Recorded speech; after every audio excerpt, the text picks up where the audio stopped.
Hello students, welcome to my YouTube channel GS study point. चलिए ACF की जो bio की क्लास है उसको कंटिन्यू करते हैं, जिसमें हम जो है देख रहे थे रिस्पायरेशन को। ठीक है, तो रिस्पायरेशन को हमने पिछले वीडियो में डिस्कस किया था कि रिस्पायरेशन क्या होते हैं, किस तरह से रिस्पायरेशन का प्रोसेस होता है। साथ ही साथ हमने जो है एरोबिक और एनारोबिक रिस्पायरेशन को देखा था, और हमने जो है इंटरनल और एक्सटर्नल रिस्पायरेशन को भी देखा था। ठीक है, अगर आपने इसका वीडियो नहीं देखा है तो आप चैनल के प्लेलिस्ट पे जाके जो है इसके वीडियो को देख सकते हैं।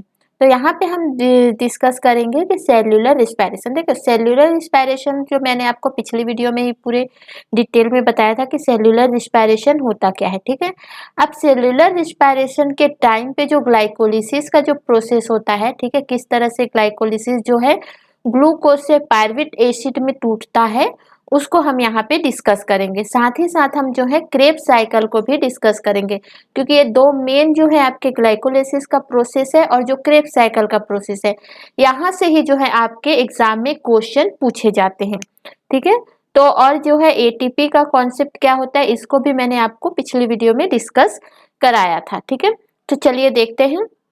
तो देखिए, हमने सेल्यूलर रिस्पायरेशन में देखा था कि जो फूड है वो ऑक्सीडाइज्ड होगा, या इसका फूड का जो है ऑक्सीडाइजेशन होता है। और कहाँ होता है, जो सेल होते हैं बॉडी में, वहाँ पे जो है ये प्रोसेस होता है कि फूड का जो है ऑक्सीडाइजेशन होता है।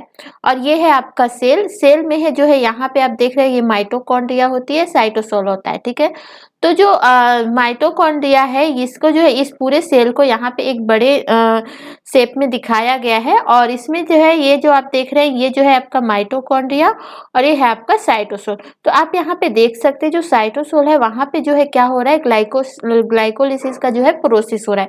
ग्लाइकोलिसिस के प्रोसेस में होता क्या है कि जो ग्लूकोज है, ग्लूकोज क्या होता है, ग्लूकोज 6 कार्बन वाला एटम है। ठीक है, अणु में होता है, और इसको हम जो है पायरुविक एसिड में कन्वर्ट करते हैं, मतलब ये टूटता है बॉडी के अंदर।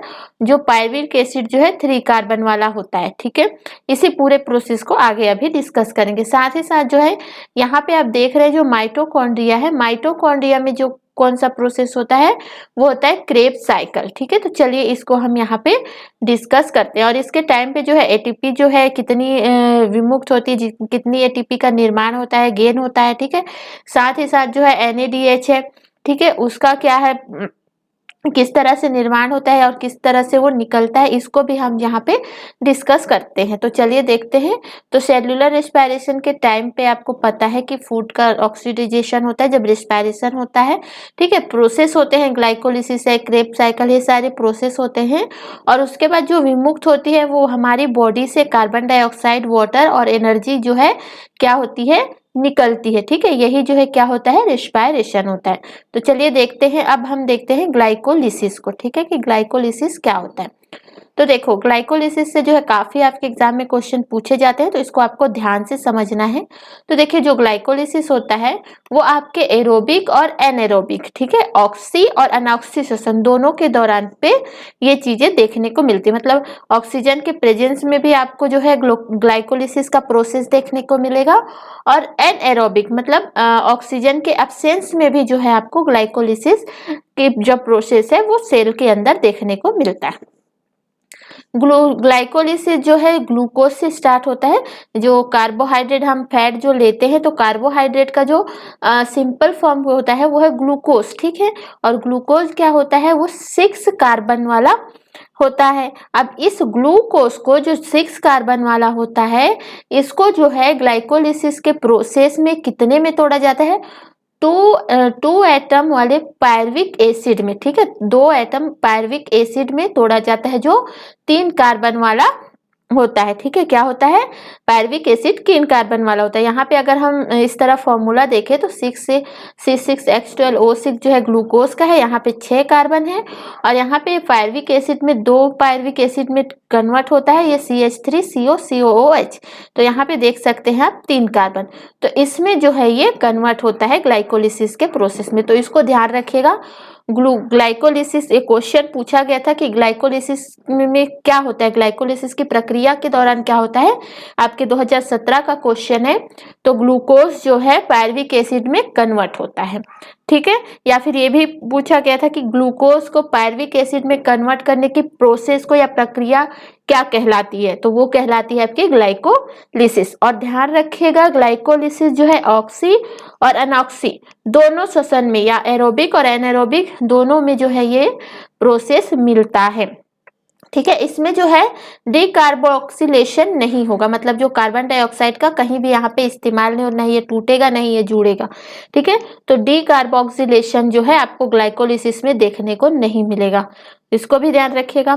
देखिए जो 2 पायरुविक एसिड जो बनते हैं ग्लूकोज से, 2 पायरुविक एसिड जो बनते हैं, ठीक है, तो एक तो होता है जो एरोबिक होता है, ठीक है, एरोबिक में बनता है, और दूसरा जो है जब एनारोबिक में बनता है तो एरोबिक में जो है एनारोबिक में जो है फर्मेंटेशन होता है। जैसे हमने ईस्ट का देखा था, ईस्ट का तो फर्मेंटेशन में जब पायरुविक एसिड जब में कन्वर्ट होता है तो एनारोबिक में फर्मेंटेशन होता है, फर्मेंटेशन में जो है एल्कोहल बनते हैं, ठीक है, C2H5OH, ठीक है, ये जो है एनारोबिक में बनता है, इसको आपको ध्यान रखना है। इतनी चीजें क्लियर है। आगे देखते हैं, इसको जो है EMP पाथवे भी कहा जाता है। ध्यान रखिएगा जो ग्लाइकोलिसिस का जो प्रोसेस है उसको जो है EMP पाथवे कहा जाता है। EMP पाथवे क्यों कहा जाता है, क्योंकि एक साइंटिस्ट है एमडन मेयरहॉफ, जो 2 साइंटिस्ट थे, उन्होंने जो है इस ग्लाइकोलिसिस प्रोसेस के बारे में बताया था पहली बार, ठीक है, इसलिए इसको EMP पाथवे कहा जाता है, एमडन मेयरहॉफ पार्नस पाथवे। ठीक है, इतनी चीजें क्लियर है। चलिए अब जो है हम इस प्रोसेस को डिस्कस करते हैं। तो देखिए वीडियो में आगे बढ़ने से पहले अगर आपको वीडियो पसंद आता है तो वीडियो को लाइक कीजिएगा, ठीक है, अगर चैनल पे नए हैं तो सब्सक्राइब कर दीजिएगा, और अगर कोई कमी नजर आती है या कोई डाउट होता है तो उसको आप कमेंट बॉक्स में कमेंट करके बताइएगा। साथ ही ये बता दूं कि अगर ये जो वीडियो है ये डेमो वीडियो है, ठीक है, अगर आपको लगता है कि इस तरह से आप पढ़ पा रहे हैं, आपका कॉन्सेप्ट क्लियर हो रहा है और इस तरह से पढ़ना जो है आपके एग्ज़ाम के लिए सही है, तो आप जो है बाकी आगे के वीडियोस के लिए, नोट्स के लिए आप जो है हमारे जो ACF का जो पेड ग्रुप चल रहा है उसको आप ज्वाइन कर सकते हैं। इसमें होगा क्या आपको, तो इसमें जो है आपको पेपर 1 और पेपर 2 की कंप्लीट तैयारी कराई जा रही है, ठीक है, लगभग जो है तैयारी कंप्लीट हो चुकी पेपर 1 की, और पेपर 2 की जो है आपकी फिजिक्स है, केमिस्ट्री है, साइंस टेक है, ठीक है, साथ ही जो इन्वायरमेंट है, तो ये सारी चीज़ें यहाँ पे कवर करा दी गई हैं। अभी जो है आपके बायो का क्लास चल रहा है फॉरेस्ट्री का, उसके बाद जो है एग्रीकल्चर के जो है क्लास स्टार्ट होंगे। साथ ही जो है आपको यहाँ पे डेली जो है प्रैक्टिस सेट कराया जा रहा है, पेपर 1 का भी और पेपर 2 का भी।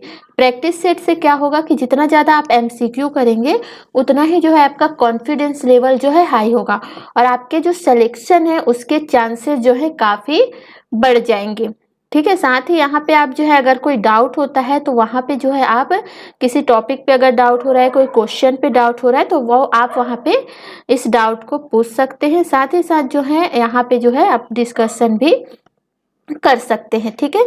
तो अगर आप जो है इसको ज्वाइन करना चाहते हैं तो आप जो है 8860558530 इस नंबर पे जो है आप कॉल करके जो है इंक्वायरी कर सकते हैं, और ज्वाइन करना हो तो आप इस नंबर पे कॉल करके ज्वाइन कर सकते हैं, ठीक है। और इसको जो है मैं नंबर जो है आपको डिस्क्रिप्शन बॉक्स में भी अवेलेबल करवा दूंगी। तो चलिए देखते हैं आपको ग्लूकोज किस तरह से ग्लाइकोलिसिस का प्रोसेस हो रहा है, हमने उसमें देखा था। अब यहाँ पे हम जो है उस पाथवे को डिस्कस करेंगे कि किससे जो है मतलब पूरा जो है प्रोसेस जो हो रहा है आपका ग्लूकोज से पायरुविक एसिड बनने में, ठीक है, तो कौन कौन सी चीजें जो है आगे बनती जा रही है, ठीक है। तो यहाँ पे देखते, तो देखिए जब ग्लूकोज से जब पायरुविक एसिड से जब कन्वर्ट होता है, ठीक है, मतलब 6 कार्बन से 3 कार्बन वाला जब बनता है, तो उसमें जो है बीच बीच में कुछ एनर्जी भी निकलती है, साथ ही साथ हमें जो है एनर्जी देनी पड़ती है। और तीसरी चीज जो है एंजाइम होते हैं। एंजाइम क्या करते हैं कि एक तरह से उत्प्रेरक का काम करते हैं, ठीक है। उत्प्रेरक क्या होता है, इसको मैंने आपको, अगर कोई रिएक्शन हो रहा है, कोई प्रोसेस हो रहा है तो उत्प्रेरक है, या जिसको आप आप कैटालिस्ट भी कहते हैं, ठीक है, वो क्या करते हैं, उस रिएक्शन को करवाने में जो है तीव्रता देते हैं, ठीक है। तो ये जो है कुछ एंजाइम्स भी जो है इस दौरान मिलते हैं, जो आगे की जो कन्वर्ट का जो प्रोसेस हो रहा है उसको जो है वो क्या करते हैं, उत्प्रेरित करते हैं, ठीक है। तो इतनी चीजें ध्यान रखिएगा। अब यहाँ पे देखते हैं प्रोसेस कहाँ से शुरू होता है, तो ग्लूकोज से। तो ग्लूकोज जो है कितने कार्बन वाला है, तो 6 कार्बन वाला। अब ग्लूकोज यहाँ से किस में कन्वर्ट होगा, तो ग्लूकोज 6 फास्फेट में, ठीक है। ग्लूकोज 6 फास्फेट जो है ये भी जो है 6 कार्बन वाला ही है। तो जब ग्लूकोज 6 फास्फेट में ये कन्वर्ट होता है तो यहाँ पे 2 एनर्जी होती है, एक तो एटीपी, एक एडीपी। तो एडीपी और एटीपी क्या होता है ये मैंने आपको बताया था। एडीपी क्या होता है, एटीपी होता है आपका एडिनोसिन ट्राइफॉस्फेट, ठीक है, और एडीपी क्या होते हैं आपके एडिनोसिन डाइफॉस्फेट। तो ये जो है आपके सेल में ही जो है ये क्या होता है, प्रेजेंस होता है, ठीक है। अब जब कोई प्रोसेस होता है, कोई एनर्जी मिलती है उसको, तो यहाँ पे जो है एक फॉस्फेट ग्रुप क्या होता है, आके जुड़ जाता है, ठीक है। यहाँ पे एक फॉस्फेट ग्रुप आके जुड़ जाता है और ये क्या हो जाता है, एटीपी, ठीक है। तो और यहाँ पे क्या हो रहा है, एटीपी से एडीपी बन रहा है, मतलब कि जो एटीपी है वहां से जो है एक फॉस्फेट ग्रुप क्या हो रहा है, निकल रहा है, ठीक है। तो एनर्जी होती है एटीपी से जो है एडीपी में, यहाँ पे एनर्जी एक फॉस्फेट ग्रुप निकलता है, ठीक है। और यहाँ पे जो एंजाइम है जो उत्प्रेरक का काम करते हैं वो है हेक्सा काइनेस, ठीक है, जो ग्लूकोज से किस में कन्वर्ट करते हैं, ग्लूकोज 6 फॉस्फेट में। क्लियर है, ये भी 6 कार्बन वाला है और हमें कितना बनाना है, 3 कार्बन वाला पायरुविक एसिड। अब आगे जो है ये ग्लूकोज 6 फॉस्फेट है वो किस में कन्वर्ट होता है, फ्रक्टोज 6 फॉस्फेट में, ठीक है। ये भी जो है आपके 6 कार्बन वाला है और इसमें जो है काम करता है वो एंजाइम कौन सा है, उत्प्रेरक का जो काम करता है वो है आपका आइसोमेरेज एंजाइम, ठीक है। आगे फिर जो है आपका फ्रक्टोज जो 6 फास्फेट है वो फ्रक्टोज 1,6 बायफॉस्फेट में जो है कन्वर्ट होता है, ठीक है। ये भी जो है आपका 6 कार्बन वाला है और इसमें जो है एटीपी से एडीपी एनर्जी बनती है, मतलब एक फॉस्फेट ग्रुप यहाँ से भी निकलता है और यहाँ पे जो है फॉस्फोफ्रक्टोकाइनेज जो है एंजाइम जो है उत्प्रेरक का यहाँ पे क्या करता है, काम करता है, ठीक है। अब जो है यहाँ पे जो है एक एल्डोलेज एंजाइम उत्प्रेरक का काम करता है और ये जो फ्रक्टोज 1,6 बायफॉस्फेट है जो 6 कार्बन वाला है वो 2 अलग अलग 3 कार्बन वाले 2 अलग अलग एटम में क्या हो जाते हैं, टूट जाते हैं, ठीक है। तो एक जो बनता है वो होता है डाईहाइड्रोक्सी एसीटोन फॉस्फेट, ठीक है, क्या होता है, डाईहाइड्रोक्सी एसीटोन फॉस्फेट, जिसको आप DHAP भी कहते हैं। ये जो है 3 कार्बन वाला होता है और दूसरा आपका होता है ग्लिसरैल्डिहाइड 3 फॉस्फेट, ठीक है, 3 फॉस्फेट। तो ये भी जो है ये 2 जो फ्रक्टोज 1,6 बायफॉस्फेट है ये 2 इस तरह से जो है ये टूट जाते हैं और इसमें जो एंजाइम काम करता है वो है एल्डोलेज, ठीक है। अब ये दोनों जो है इसमें जो आगे जो प्रोसेस होंगे वो सेम होंगे, ठीक है। तो हम जो है प्रोसेस आगे करते हैं ग्लिसरैल्डिहाइड 3 फॉस्फेट से। तो इसमें क्या होता है, इस टाइम पे जो है ऑक्सीडाइजेशन का प्रोसेस होता है। ऑक्सीडाइजेशन क्या होता है, ऑक्सीजन का जुड़ना और या फिर ऑक्सीजन को यहाँ पे जोड़ा जा सकता है या फिर हाइड्रोजन यहाँ से निकलती है, ठीक है। तो देखिए यहाँ पे मैंने लिखा हुआ कि CH3 का जब ऑक्सीडाइजेशन करते हैं तो OH बनता है, एल्कोहल बनता है, एल्कोहल का जब ऑक्सीडाइजेशन करते हैं तो एल्डिहाइड बनता है, ठीक है, कीटोन जिसको कहा जाता है। और एल्डिहाइड का अगर ऑक्सीडाइजेशन किया जाता है तब कार्बोक्सिलिक एसिड बनता है। कार्बोक्सिलिक एसिड का जब ऑक्सीडाइजेशन करते हैं तो कार्बन डाइऑक्साइड बनता है। तो इस प्रोसेस को आपको ध्यान रखना है। अब यहाँ पे जो है ग्लिसरैल्डिहाइड 3 फॉस्फेट है, ठीक है, इसका जो है ऑक्सीडाइजेशन होता है तो इसमें जो है 2H यहाँ से निकल जाते हैं, ठीक है। तो NAD जो है आपका ये क्या होता है, निकोटीन अमाइड एडेनिन डाइन्यूक्लियोटाइड, ठीक है, निकोटीन अमाइड एडेनिन डाइन्यूक्लियोटाइड, ये जो है आपका क्या होता है, NAD का। तो यहाँ से जो हाइड्रोजन निकलता है उसको जो है पकड़ लेता है कौन, NAD जो होता है वो इसको कन्वर्ट करता है एनर्जी में और NADH या फिर H जो है प्लस इस तरह से ये यहाँ से निकल जाता है, ठीक है। और साथ ही साथ यहाँ पे जो है एक फॉस्फेट ग्रुप जो है यहाँ पे जुड़ता है और जो एंजाइम काम करता है वो है डिहाइड्रोजिनेस, ठीक है। और ये कन्वर्ट क्या होता है, 2 मोल बनते हैं इसमें, ठीक है, 2 मोल 1,3 बाई फॉस्फोग्लिसरिक एसिड, ठीक है। यहाँ पे ये ग्लिसरॉल एसिड भी इसको कहा जाता है। क्वेश्चन पूछा गया था कि आप पूछा गया था कि ग्लाइकोलिसिस प्रक्रिया के टाइम पे जो ग्लिसरॉल है वो कब बनता है, किस टाइम पे बनता है, ठीक है, कैसे बनता है, तो वो आप आंसर था वहां पे ग्लिसरैल्डिहाइड 3-फॉस्फेट, ठीक है। तो इसको ध्यान रखिएगा। तो ये 2 mole of 1,3 biphosphoglyceric acid बनता है। यहाँ पे जो है अब एडीपी से जो है एक फॉस्फेट निकलेगा नहीं, एडीपी से जो है एडीपी में एक फॉस्फेट ग्रुप जुड़ता है और एनर्जी मिलती है उसको एटीपी में, एडिनोसिन ट्राइफॉस्फेट, ठीक है। अब ये है जो है यहाँ पे एंजाइम होता है वो फॉस्फोग्लिसरेट काइनेज जो है एंजाइम यहाँ पे उत्प्रेरक का काम करता है और कन्वर्ट करता है 3-फॉस्फोग्लिसरिक एसिड में, ठीक है। आगे जो है एक एंजाइम म्यूटेज जो है इसको उत्प्रेरित करता है और फिर ये बनता कौन है, क्या बनता है यहाँ पे 2 मोल ऑफ 2 फॉस्फोग्लिसरिक एसिड, ठीक है। और ये जो है 3 कार्बन वाले होते हैं और हमें बनाना है क्या 3 कार्बन वाला पायरुविक एसिड। तो यहाँ पे फिर क्या होता है, जो ये 2 फॉस्फोग्लिसरिक एसिड जो होता है यहाँ से जो है इनेलेज जो है एंजाइम यहाँ पे उत्प्रेरक का काम करते हैं और H2O यहाँ से निकल जाता है, ठीक है। अगर पूछा जाता है कब जो है H2O जो है ग्लाइकोलिसिस के प्रोसेस में निकलता है तो 2 फॉस्फोग्लिसरिक एसिड के टाइम पे जो है ये निकलता है और बदलता किस में है तो फॉस्फोइनोल पायरुविक एसिड। अगर पूछा जाता है फॉस्फोइनोल पायरुविक एसिड बनाने में कौन सा एंजाइम जो है उत्प्रेरित करता है या उत्प्रेरण का काम करता है तो वो है इनोलेज, इसको ध्यान रखिएगा, ठीक है।